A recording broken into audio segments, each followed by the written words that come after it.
Trade licence করে ওয়েবসাইটে চটকদার বিজ্ঞাপন দিয়ে কয়েকজন বিক্রয় প্রতিনিধি নিয়োগ করলেই চলে এমন প্রতারণা ব্যবসা।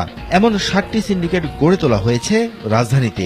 মিরপুর, ধানমন্ডি, গুলিস্তান, উত্তরা, বসুন্ধরা, গুলশান আবাসিক এলাকায় জেঁকে বসেছে এসব সিন্ডিকেট।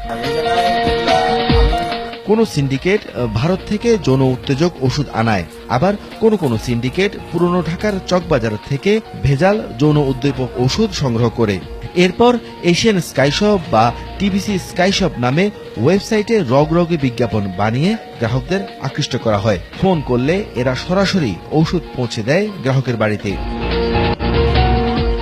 দ্বিতীয় পদ্ধতিতে ওষুধ বিক্রি হয় কলেজ বা বেসরকারি বিশ্ববিদ্যালয়ের ছাত্রদের মাধ্যমে। দ্বিতীয় পর্যায়ের ব্যবসায় শিক্ষার্থীরা কোনো দোকানের ডেলিভারি বয় হিসেবে কাজ করে। স্টুডেন্ট প্লাস হলো যারা ওই যে আগে এমএলএম করতো, তারা ওই যে ফেসবুক আইডি খুলে ওই আইডির মধ্যে হলো অ্যাড দেয় বা নাম বলে বা ওই যে ওইভাবে ইয়ে করে ওরা একটা মোবাইল নাম্বার দিয়ে দেয়, ওখান থেকে আসলে প্রোডাক্টটা ওরা কনফার্ম করে পাবলিককে সেল করে। 200 টাকা দিন না, তো দেখা যায় আমরা পোলা বানানোর পকেট খরচটা হয়ে যায়, এর জন্য স্যার ডেলিভারি দিয়ে দিচ্ছে।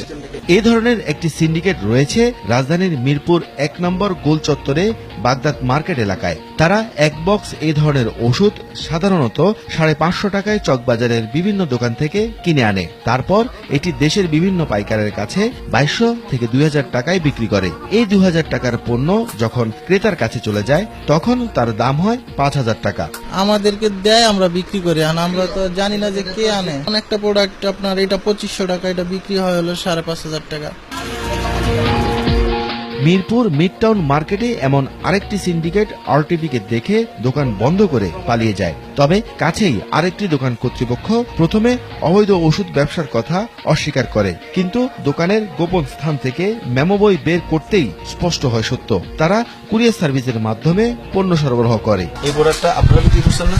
এটা একদিন আমাকে অর্ডার করছিল, আমি বললাম ঠিক আছে, যেটা বড় কেউ যদি ইন্ডিয়াতে থাকে যদি আনাতে পারে আমি আনিয়ে দেবনি। তো ইন্ডিয়া থেকে একটা লোক নিয়ে আসছিল, পরে আমি তাকে এটা দিয়ে দিচ্ছি। গুলিস্তান সিন্ডিকেটের নিয়ন্ত্রণ হয় রমনা ভবন মার্কেট থেকে। এক সময়কার পোশাক কারিগর, এখন অবৈধ ওষুধের ব্যবসায়ী। শ্যামলীতে এ ধরনের পণ্যের দোকানে দেখা যায় উঠতি বয়সীদের আনাগোনা। মিরপুর 1 নম্বরের মুক্ত বাংলা মার্কেটে র্যাবের মোবাইল কোর্টের অভিযানে কিছু তথ্য বেরিয়ে আসে। সেখানকার কয়েকটি মার্কেটের ব্যবসা নিয়ন্ত্রণ করে কলেজ ছাত্রদের একটি চক্র। সেখানে 6 লাখ টাকা জরিমানা এবং কারাদণ্ডের আদেশ দেন বিচারক। চিকিৎসকরা জানিয়েছেন এসব ওষুধে মৃত্যু ঝুঁকি আছে। সমাজে অনাচার হচ্ছে, সেক্সুয়াল যে অ্যাসল্ট বা হ্যারাসমেন্ট ইদানিং বেড়ে গেছে, আমি মনে করি এটা একটা তার কারণ। আর একটা হচ্ছে যে আপনার এই ওষুধ প্রয়োগের ফলে তাদের সাইকোলজিক্যালি ডিপেন্ডেন্ট হয়ে যাচ্ছে, তার ফলে তার যে নর্মাল ন্যাচারাল হেলথ সেটা কিন্তু ক্ষতিগ্রস্ত হচ্ছে।